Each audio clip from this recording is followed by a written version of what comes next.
Εδώ αρχίζει μια ιδιόρυθμη κατάσταση. Here we come to a pavement that you have to find it out all the way. You have to be very creative to find your way.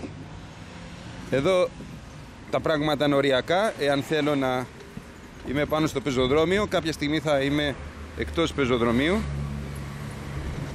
Η οδός είναι ταχείας κυκλοφορίας και κάποια στιγμή θα αναγκαστώ να κατέβω σε αυτή.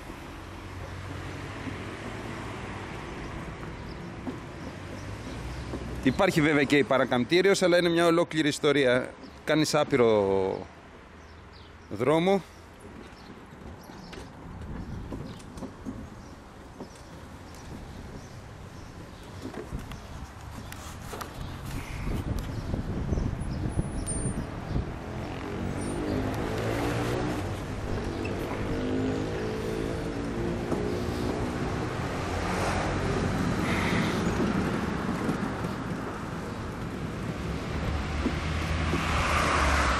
Αυτό μπορεί να σας φαίνεται μικρό, αλλά θα τραντάξει πολύ το σκούτερ μου την ώρα που θα το περνάω.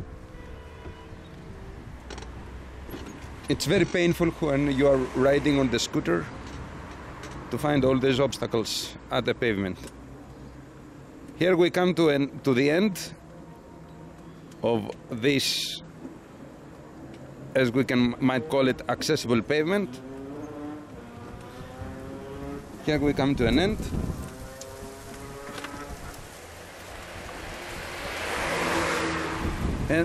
And now, from now on,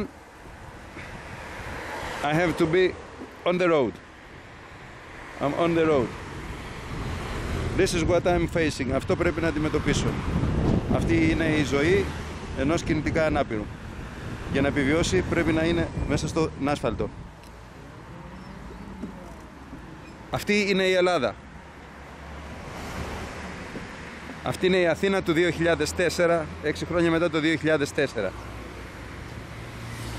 Κατοικώ σε μια περιοχή η οποία υποτίθεται ότι είναι πολύ υψηλού επίπεδου. Πληρώνεις πανάκριβα δημοτικά τέλη, αλλά δεν έχεις πεζοδρόμια.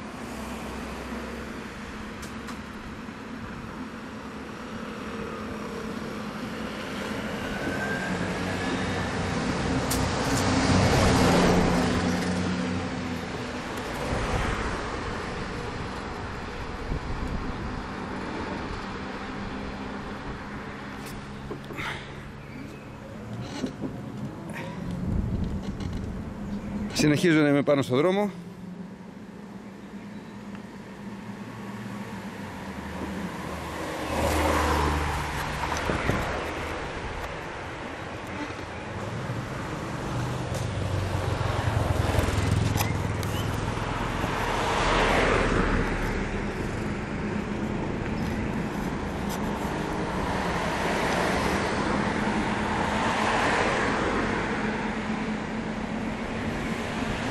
Καμαρώστε την ποιότητα ζωής που έχει ο κινητικά ανάπηρος. Ο κινητικά ανάπηρος που στην Ελλάδα διακινδυνεύει τη ζωή του ανά πάσα στιγμή για να επιβιώσει. Εδώ έρχομαι αντιμέτωπος με ένα πολύ ιδιόρυθμο πράγμα. Αυτό υποτίθεται ότι είναι ποδηλατόδρομος, δεν ξέρω τι είναι. Οριακά περνάω. Μπορείτε να καταλάβετε πόσο οριακά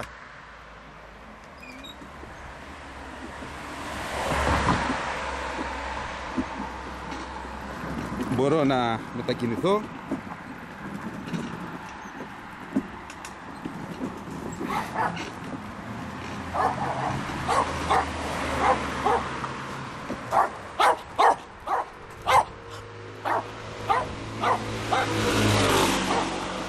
Τρέχουνε σαν τρελοί.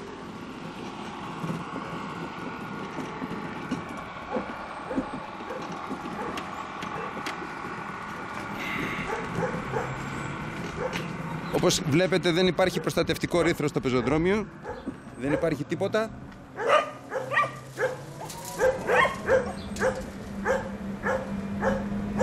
Τίποτα για την προστασία για να πέσεις.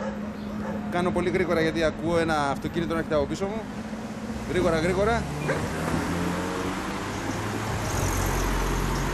Ανεβαίνω πάνω.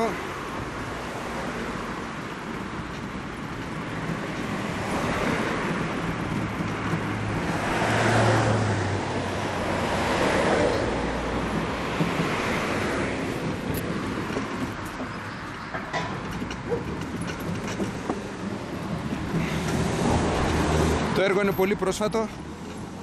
Ήδη έχουν αρχίσει οι κακοτεχνίες.